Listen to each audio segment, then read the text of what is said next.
और ऐसा हुआ कि कप्तान मारोनी अपने लोगों की महान पीड़ा को देखकर पेन उठाकर पहोरन को लिखने लगे, जो भूमि के ऊपर मुख्य न्यायाधीश और राज्यपाल थे।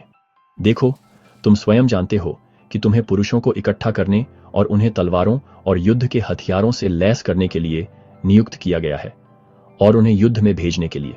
और फिर भी हम तुम्हारे सैनिक बहुत कष्ट सह चुके हैं। हाँ, हमने भूख, प्यास और थकान का सामना किया है और अपने देश की सेवा में बहुत कष्ट सहा है, और फिर भी हम असमर्थित रह गए हैं। अपनी भूमि की रक्षा के लिए संघर्ष कर रहे हैं। तुम, इस भूमि के नेताओं, कैसे अपने आरामदायक स्थानों में बैठ सकते हो जबकि तुम्हारे लोग युद्ध में पीड़ित हैं? तुम हमें हमारी आवश्यकता के समय में कैसे उपेक्षित कर सकते हो? क्या तुम मानते हो कि प्रभु हमें बचाएंगे जबकि हम निष्क्रिय बैठे हैं? मैं तुमसे कहता हूं, नहीं, अब कार्य करने का समय है।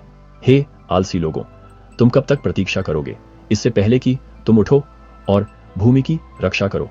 समय निकट है कि इस लोगों पर उनके निष्क्रियता के लिए न्याय आएगा। तुम जानते हो कि अतीत में हमारे ऊपर विनाश आया है और फिर भी तुम हमारी सहायता में देरी कर रहे हो। यदि तुम इस आलस्य में बने रहते हो तो तुम भूमि पर विनाश लाओगे। और अब मैं तुमसे विनती करता हूं, हमारे पास पुरुषों और प्रावधानों को भेजो ताकि हम अपने परिवारों, अपने शहरों और अपनी भूमि की रक्षा कर सकें, क्योंकि यदि तुम हमारी सहायता के लिए नहीं आते तो हमें अकेले ही लड़ना पड़ेगा।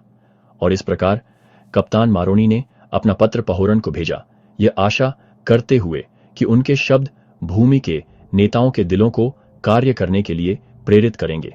और इस प्रकार मारोनी अपने शब्दों के महत्व को जानते हुए अपने लोगों को एकत्रित करते रहे, उन्हें अगले युद्ध के लिए तैयार करते रहे।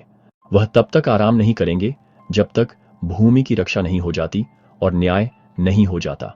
और ऐसा हुआ कि नीफी लोग आशा में प्रतीक्षा कर रहे थे, यह जानते हुए कि उनका भाग्य उनके नेताओं के कार्यों और मारोनी की विनती के उत्तर पर निर्भर करता है।